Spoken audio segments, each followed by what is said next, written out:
7장으로 넘어가면은 바로 등장하는 것이 우리에게 익숙한 14만 4천 이야기입니다. 14만 4천에 대해서 여러 가지 설들이 많이 있어요. 보편적인 교회에서 또 개혁주의 이런 그런 가르침은 14만 4천을 아주 좀 잘못 보고 있습니다. 개혁주의 교회에서 대부분은 초림부터 재림 사이 있는 모든 성도들에 대한 구원의 모습을 14만 4천이라고 표현하고 있는데 이것은 크게 잘못된 거예요. 또 어떤 사람들은 14만 4천이 종말에 일할 특별한 사역자들이다. 그래서 교회에서 뽑힌 그런 유능한 자들이다 이렇게 말하는 사람도 있습니다. 이 부분 역시 마찬가지로 크게 오해했다 이렇게 볼 수가 있고요. 또 이단에 속한 여러 신천지나 여호와의 증인들이나 이런 부류의 사람들은 자기 집단이 14만 4천이다 이렇게 이야기를 하고 있는데 이 또한 참으로 지혜롭지 못한 그런 해석이라고 볼 수가 있습니다. 14만 4천에 대해서 많은 사람들이 잘못 생각하고 있는 부분들이 있는데 그 부분은 우리가 어느 하나만 가지고 이 문제를 풀려고 하니까 굉장히 어려움을 처하는 것 같아요. 제가 쭉 찾아보니까 14만 4천이 누구인가에 대해서 우리가 힌트가 나와 있는데요. 그 힌트를 찾아보니까 모두 17개예요. 14만 4천에 대해서 17가지를 통해서 14만 4천의 정체성을 이야기하고 있습니다. 그래서 저는 중요한 거는 우리가 아주 기본에 충실해야 돼요. 기본에 14만 4천을 보게 되면요. 왜 14만 4천을 인치는가? 인치는 이유와 목적이 뭔가를 찾으면 금세 알 수가 있어요. 자, 한번 보겠습니다.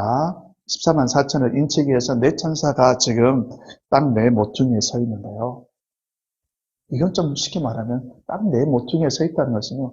이 인치는 일이 온 세계에 속한 사람들에게 지금 인을 치는데 특별히 누구에게 인을 치냐면 하나님의 종들에게 인을 친다고 했습니다. 3절에 보니까 우리가 우리 하나님의 종들의 이마에 인치기까지. 하나님의 종들이에요. 구원을 받기 위해서 구원받은 사람을 부르기 위해서 한 게 아니라 이미 하나님의 종들, 이미 구원받은 사람들. 초림부터 재림 사이에 있는 그 사람들이 아니라 이미 하나님의 종들이에요. 그런데 이 인을 치우는 이유는 뭐냐면요. 이제 심판 재앙들이 내려지는데 심판 재앙들이 내릴 때 어떻게 해야 돼요? 불신자들과 신자들을, 성도들을 구분해야 되잖아요. 구분하기 위해서 인을 치는 거예요. 구원하기 위해서가 아니라 구분하기 위해서 인을 치는 것입니다. 우리 출애굽에 10가지 재앙이 내릴 때 이스라엘과 애굽을 하나님께서 구별하겠다 그랬어요. 구별하겠다. 그 이야기가 몇 번씩 나옵니다.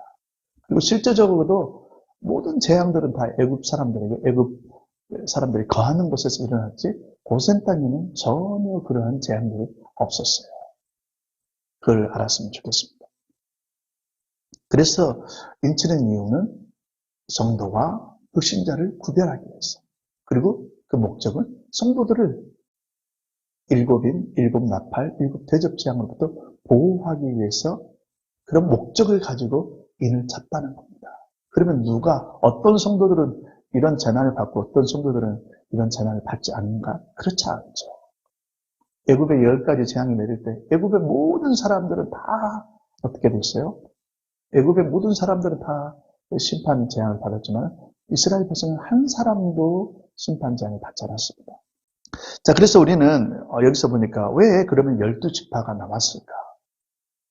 4절에 보니까 내가 인침을 받은 자의 수를 들으니 이스라엘 자손의 각 지파 중에서 인침을 받은 자들이 14만 4천입니다.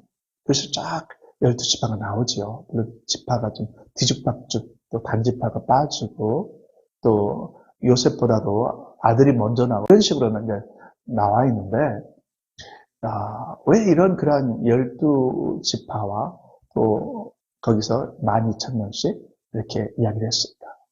참 이것은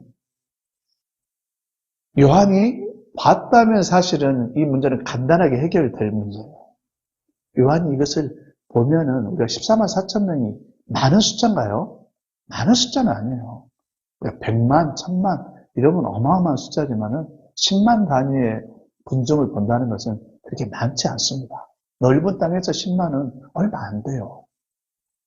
그런데 4절에 보니까 어땠어요? 여기서 우리가 보세요. 내가 인침을 받은 자의 수를 보았다? 아니, 들었다. 참, 저는 보았다 했으면 얼마나 쉽게 이 문제가 해결됐을까 했는데, 들었습니다. 보지는 못했어요. 그래서 저는 이 부분을 갖다가 14만 4천을 하나님께서 보호하는 성도들에 대한 그러한 완전한 그러한 수다. 이렇게 저는 생각하고 싶습니다. 그래서 우리는 이게 이스라엘 백성들만이 아니라는 것을 우리가 14장에 가보면요. 14장에 가보면은 이것이 또 쉽게 나올 수가 있어요. 14장에 보니까 이런 이야기가 있습니다. 14만 4천이 누구냐? 14만 4천이 누구냐? 3절에 보니까 땅에서 속량함을 받은 14만 4천. 땅에서 속량함을 받다. 구속함을 받았어요. 땅이라는 것은 온 그런 불신자들 그룹 가운데서 우리가 구원을 받은 성도들이라는 것이죠. 그런데 이스라엘이 아니에요. 어디예요? 땅에서. 또 14장 4절에 보니까 이렇게 말씀하고 있어요. 14만 4천을 갖다가 사람 가운데에서 속량함을 받은 그랬습니다. 사람 가운데서 속량함을 받았다. 유대인 가운데 속량함을 받았다는 게 아니에요. 사람 가운데서. 모든 사람 가운데서 구속함을 받은 자들이 바로 14만 4천이다. 그래서 우리는 이 14만 4천이라는 숫자가 완전수입니다. 완전수. 어떤 사람은 12,000명, 각 지파 중에서 12,000명만 문자적으로 보호받는다 이런데요. 그것은 좁은 의미, 또 그래 성경과 일치하지 않는다. 저는 이렇게 생각합니다. 그래서 지금 14만 4천에 대한 17가지 어떤 증거들이 있는데 그 증거들을 다 충족시킬 수 있는 정답은 14만 4천은 모든 그리스도 유대인이나 또 우리 성도들이나 다 이방인 성도들 포함한 성도들.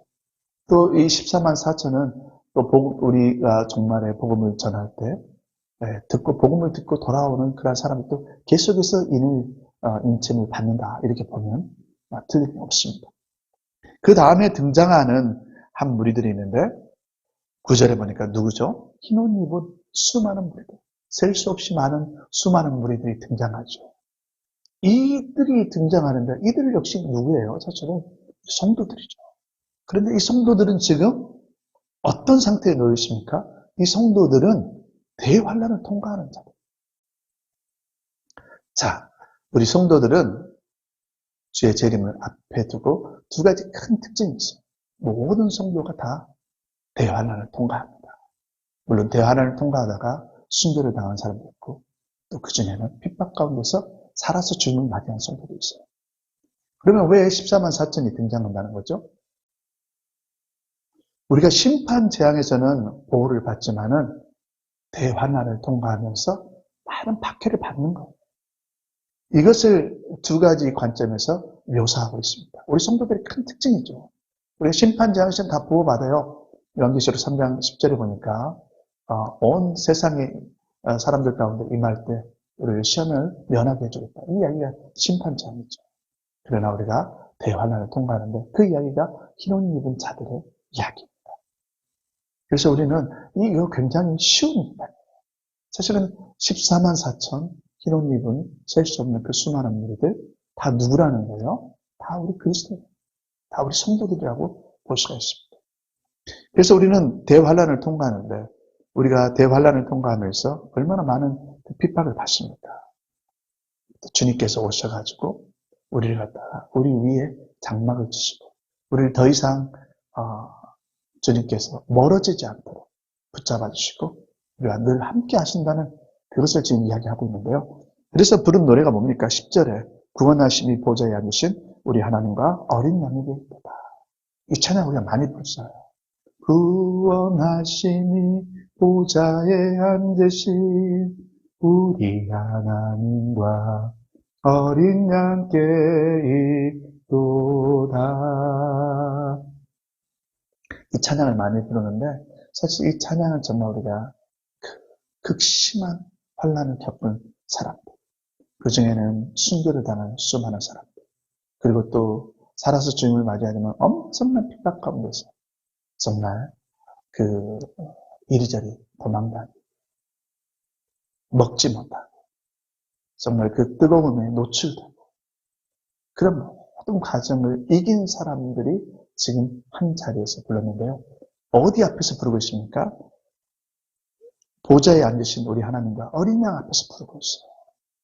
이것은 우리가 나중에 보지만요. 새 예루살렘 성이 주의 재림 때 이 땅으로 내려옵니다. 그곳에 뭐가 있어요? 하나님의 보좌가 있죠. 또 어린 양의 보좌가 있죠. 또 우리들의 보좌도 그곳에 있습니다. 그곳에서 우리가 노래를 부르는 거예요. 어디 공중에서 부르는 게 아닙니다. 그래서 항상 보면요. 보좌 앞에서 노래를 부르고 있습니다. 하나님의 보좌 앞에서. 어린 양 앞에서 노래를 부르고 있어요. 15장도 마찬가지. 그래서 저는 이 14만 4천 이야기를요. 온 성도들에 대한 이야기인데 이 성도들이 두 부류라고 했죠. 한 부류는 순교를 당해요. 14장 1절에서 5절에 나와 있는 그 사람들은 순교자들. 처음 익은 열매들. 순교를 당해서 시온산, 하늘의 시온산에서 부른 노래들. 또 누가 있습니까? 살아서 주님을 맞이한, 살아서 주님이 오시니까 부활하고 휴거돼서 주님을 맞이한 성도들이 계시록 15장 2절에서 4절에 나와 있습니다. 적그리스도의 그 짐승의 표와 수와 그 경배를 하지 않고 이기고 벗어난 자들이 유리바닷가 하나님의 보좌 앞에 서서 또 노래를 부르고 있습니다. 이게 다 새 노래예요. 새 노래라는 건 사실은 특별한 노래가 아닙니다. 하나님께서 우리에게 개입해서 새 일을 일으켰습니다. 우리를 갖다 적그리스도에게서 건져냈습니다. 그 놀라운 일을 기억하면서 부르는 노래가 이제 어린 양의 노래, 또 모세가 홍해를 건너고 불렀던 모세의 노래예요. 그래서 15장 2절에 보니까 유리 바닷가 앞에서 부르는 노래를 모세의 노래, 어린 양의 노래라고 이렇게 표현하고 있습니다. 그래서 전체적으로 다 연결되어 있어요. 연결되어 있어서 우리가 이것을 스토리 형식으로 알게 되면요, 그냥 머릿속에 딱 박힙니다. 그리고 계시록이 쉽게 이해될 수 있어요. 저는 초대교회가 이렇게 읽어주는, 계시록을 읽어주는 자, 읽는 자, 그랬을 때 그것을 들었던 청중 교우들이 그것을 듣기만 해도 어느 정도 다 이해했다고 보는 그 관점으로 사실은 계시록을 전해야 된다고 생각합니다. 오늘 이렇게 쉽게 계시록이 전해지고 또 이해되었으면 하는 바람입니다.